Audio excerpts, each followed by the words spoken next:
টাকা এমন একটা জিনিস যেটা পাওয়ার জন্য মানুষ নিজের জীবনটা উজাড় করে দেয়। মানুষ বলে যে টাকায় সবকিছু হয় না, কিন্তু সত্যি তো এটাই যে বর্তমানে টাকা ছাড়া মানুষের কোনো অস্তিত্ব নেই।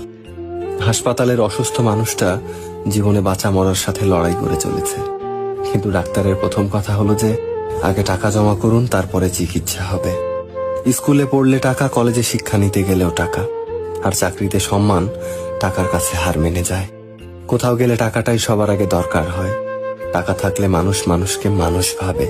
টাকা ছাড়া মানুষটা যতই সৎ সহজ ভালো মানুষ হোক না কেন, সমাজ সে মানুষটাকে অবহেলা করতে শুরু করে।